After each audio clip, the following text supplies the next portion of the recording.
जनकपुर नाम का एक गांव था। उस गांव में एक बुढ़िया अपने पोते पोतियों के साथ रहती थी। पोते का नाम गोलू और पोती का नाम मुन्नी था। दोनों बच्चों की माता पिता बचपन में ही गुजर गए थे। तब से चंचला दादी देखभाल करते आ रही है। एक दिन मुन्नी बोली,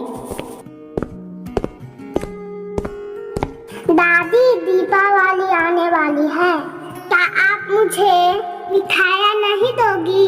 दादी मुझे भी मिठाइयाँ खानी है। ठीक है बच्चों, तुम दोनों को मिठाइयाँ दूंगी। अभी दीपावली आने में 2 दिन बाकी है।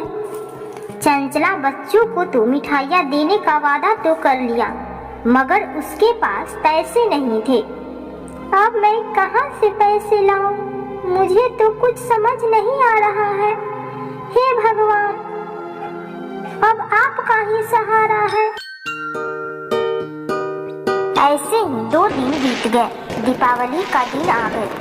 चारों तरफ पटाखे की आवाज गूंज रही थी। सारे लोग दिए जला रहे थे। यह सब देखकर मुन्नी बोली, दादी माँ, सारे लोग दिए जला रहे हैं और पटाखा फोड़ रहे हैं। मुझे भी दिए जलाने हैं और पटाखे फोड़ने हैं। चंचला को बच्चों की बातें सुनकर आंखों में आंसू आ गए और वह मन ही मन भगवान से प्रार्थना करने लगी। हे भगवान, ये तुम्हारी कैसी लीला है? कुछ तो इस गरीब पर दया करो भगवान। यह कहकर रोने लगी। अपने दादी को रोता देखकर गोलू बोला, दादी मुझे कुछ नहीं चाहिए, तुम चुप हो जाओ। इतना कहकर गोलू वहां से चला गया और एक पेड़ के पास बैठ गया। तभी वहां से मोहन नाम का एक सेठ गुजर रहा था। उसने गोलू से पूछा, क्या हुआ है बेटे, तुम इतना उदास क्यों हो? गोलू ने सारी बात बताई। गोलू की बात सुन के मोहन को बड़ा दुख हुआ। तुम अपने घर जाओ, मैं तुम्हारे लिए पटाखे और मिठाइयाँ लेकर आता हूँ। यह बात सुनकर गोलू खुश हो गया और चला गया। मोहन सारी बात अपनी पत्नी सीता से बताता है।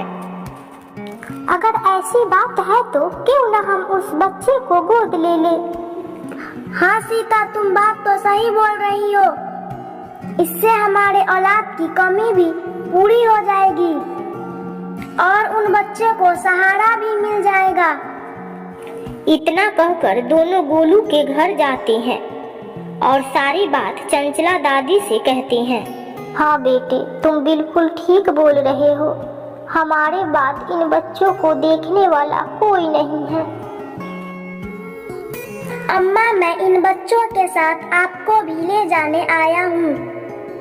आपके आने से हमारे घर की रौनक और बढ़ जाएगी और माँ की कमी भी पूरी हो जाएगी। प्लीज मना मत करना माँ। ये सुन के चंचला के आंखों में आंसू आ गए और बोली, बेटा, आज के जमाने में तो कोई औलाद अपने माता पिता को नहीं देखता और तुम हम जैसे बेसहारा को सहारा दे रहे हो। सच में तुम भगवान के भेजे हुए दूत हो। बेटे ने माँ से कहा,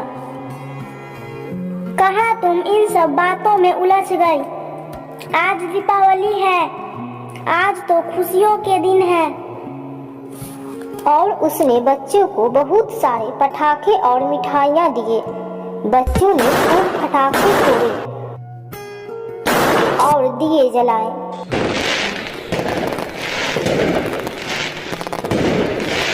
आप सभी को भी दीपावली की हार्दिक शुभकामनाएं। आप लोग भी दूसरों की मदद जरूर करें। हैप्पी दिवाली।